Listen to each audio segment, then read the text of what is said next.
자, 이제 마무리하기 전에 저도 간단하게 우리 국토연구원장님 계십니까? 예, 잠깐만 간단하게 제가 의견을 좀 드릴 테니까 연구원장님 의견을 간략하게 좀 말씀 주시기 바랍니다. 우리 국토연구원에 보면 잠깐 이거 3분 주세요. 예. 국토연구원에 보면 국공유지연구센터가 있잖아요. 예, 있습니다. 예, 그래서 이제 국유재산 종합계획을나 공유재산 정책 지원들을 하는데 지금 우리 국공유지와 관련된 국공유재산과 관련된 정책 방향에 대한 의견을 좀 말씀드려 볼게요.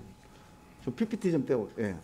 지금 이제 최근에도 문제가 됐습니다만 국유재산을 활용이 아닌 매각에 초점을 맞춰서 2022년도 국유재산 종합계획에 보면 정책과제가 국유지 활용, 국유재산 활용, 지역개발과 주택공급입니다. 근데 8월 8일, 올해 8월 8일로 넘어오면 국유재산 매각 확대, 매각 추진 이쪽으로 바뀌었어요.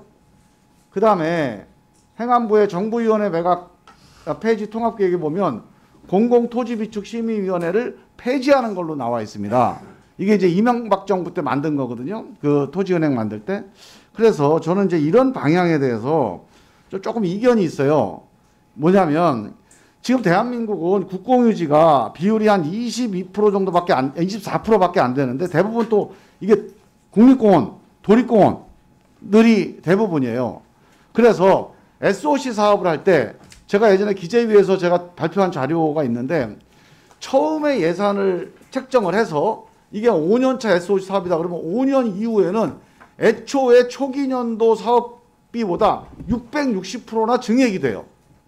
이게 다 땅값 때문입니다. 사업이 시작되면 매년 땅을 사거든요.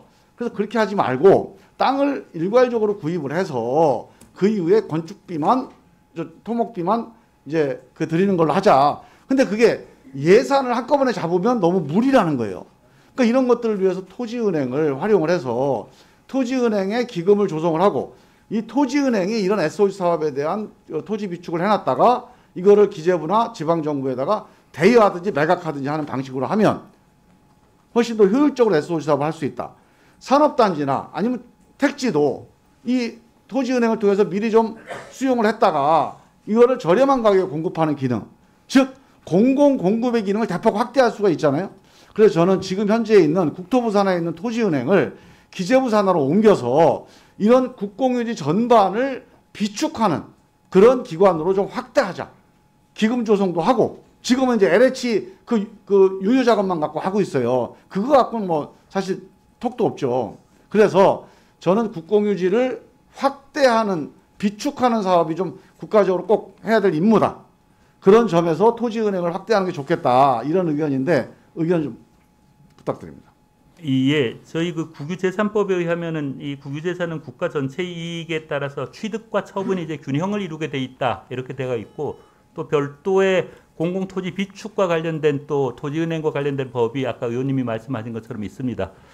그래서 의원님 말씀처럼 지금 현재는 그 토지 비축이 LH의 잉여 자금을 통해서만 비축을 하기 때문에 상당히 좀 부족한 것들이 사실이고요.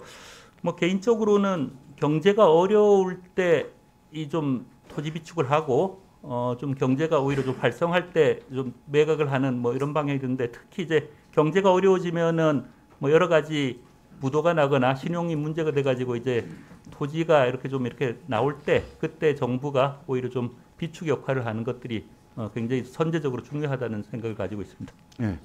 그 우리 국토연구원에서 이 토지은행과 관련된 이 제안에 대한 그동안의 연구 결과나 뭐 의견 같은 게 있으면 여기에 대한 판단 혹은 방향에 대한 의견 이런 것들을 좀 정리해서 좀 보내주시기 바랍니다. 예, 그렇게 하겠습니다. 예, 들어가십시오.